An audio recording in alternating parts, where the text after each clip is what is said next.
Hey, I'm John Cannell, and today on Preppy Kitchen, we're making an amazing Tres Leches cake. So let's get started. First off, set that oven to 350 Fahrenheit, grab a 9 by 13 inch baking pan, and we're gonna butter it really quickly. You could also use baking spray if that sparks joy for you. This cake is not really gonna get unmounted. It's gonna stay in the pan, so you don't have to worry too much. That's all done. Now we're gonna add 2 cups or 240 grams of all-purpose flour into a bowl. Measuring this out with a scale for best results. I am so excited for this cake because it is one of my all-time favorites. Half a teaspoon of salt, there you go, and 3/4 of a teaspoon of baking powder.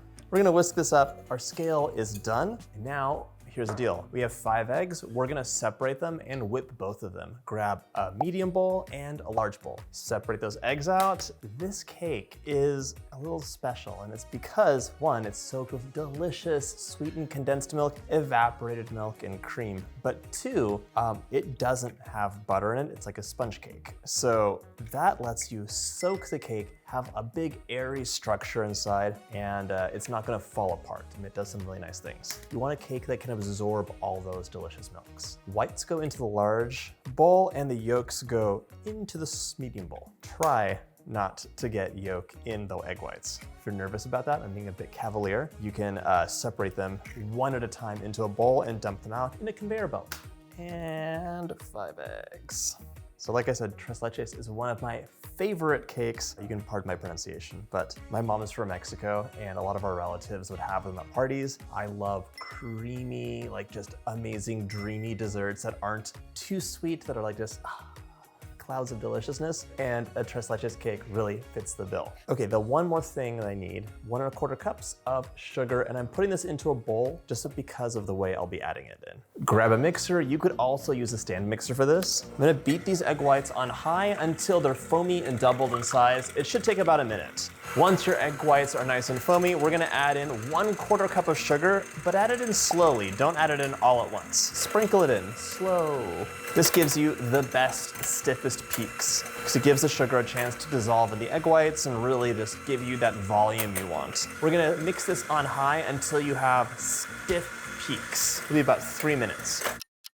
So right now you can see how much volume these egg whites are taking on. They're gonna have large pockets of air inside of that cake, and in those pockets will rest sweetened condensed milk, evaporated milk, and cream for an amazing combination. And look at these peaks. They're stiff. See, it stands up straight. That's nice.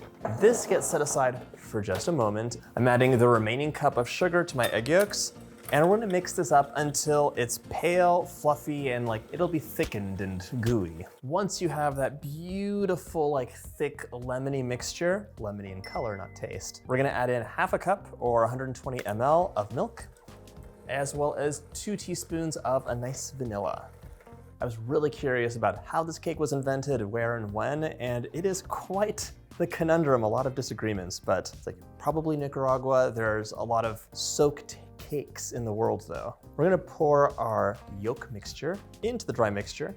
This gets mixed until it is just combined. You definitely don't wanna overmix it.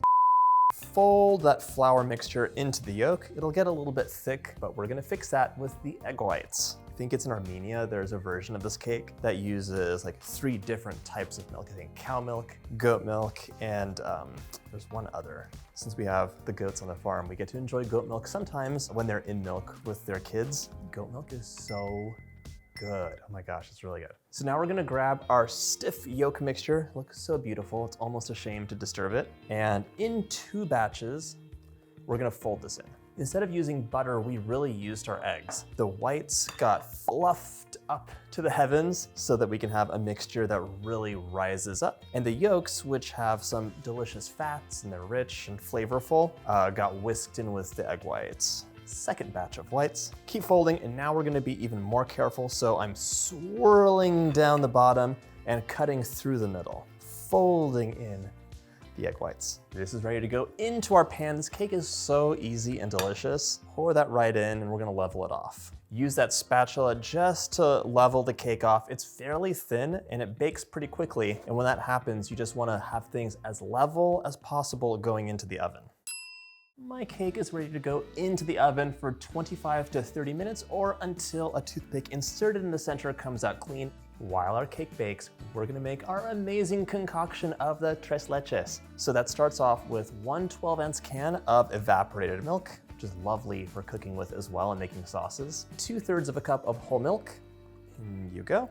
And finally, one 14-ounce can of my very most favorite thing in the world, sweetened condensed milk. If you add sweetened condensed milk to your coffee in the morning, it is like starting off the day with such a jolt of the most delicious sugar in the world. If you were just drinking this straight or pouring it on your cake, it would be too sweet. So the nice thing is these other milks really add like a nice bit of richness, but also they water it down. And some people think that adding the milks to your cake was a way of preserving like a stale cake. But now we have delicious fresh cake this is gonna go into and get so beautifully soaked with. We just want to whisk this together so the sweetened condensed milk really like swirls into everything else. I don't want to see any of this nonsense. I want to see a uniform mixture. This is also, by the way, a great cake for transporting because you serve it in the pan. So there's no worry about it like getting messed up in the car. You just bring the pan with you and you're good to go.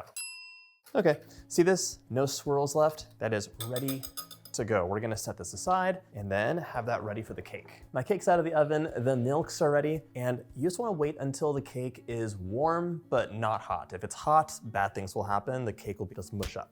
Get a spoon, get a fork, and we're gonna poke it all over because we wanna create a lot of holes in this cake. And you can see the cake has shrunk and gone down a bit. That's totally fine and expected, so don't worry about that. Once you're done poking your cake so it can absorb all of those milks and just be amazing, we're gonna pour that just over the top. My cake is bathing in those delicious milks. Just cover it up and we're gonna pop this into the fridge so it can chill for an hour before we add our amazing frosting on. And by the way, you can pre-order my book right now. There's a link in the description box below. Towards the end of your chill time, we're gonna make a delicious whipped cream topping. So we want 2 cups of heavy cream, make sure it's cold. And if you want your whipped cream to turn out the best, cold bowl, cold whisk, you can just keep them in the freezer. 2 tablespoons of powdered sugar, and really it's up to you. Do you want things a little sweeter? Extra tablespoon. Do you want it totally unsweetened? That's fine too, they both work. And I'm not using any vanilla in this recipe, a little bit more traditional, but if you wanna add some vanilla, go for it. Start off low, work your way up, and then you wanna have stiffer, soft peaks, not curdled, because this will turn into butter. Whipped cream is so easy, but you just have to stay here and watch it. And I never whip it all the way with the machine. I always finish it off by hand.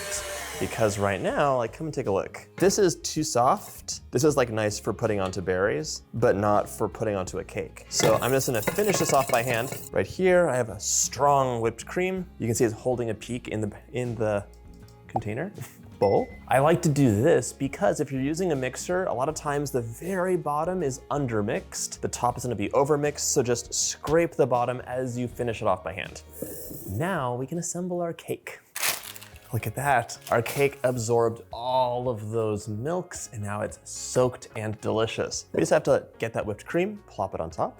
Seeing this makes me so happy. Whipped cream is one of my favorite things to eat, as you know if you watch this channel. Just level that out. We want a big, thick, delicious layer of whipped cream. Yes, look at these swoopy, delicious moments. Slice some strawberries up, place those on the top for a beautiful fan, and your cake is ready to enjoy.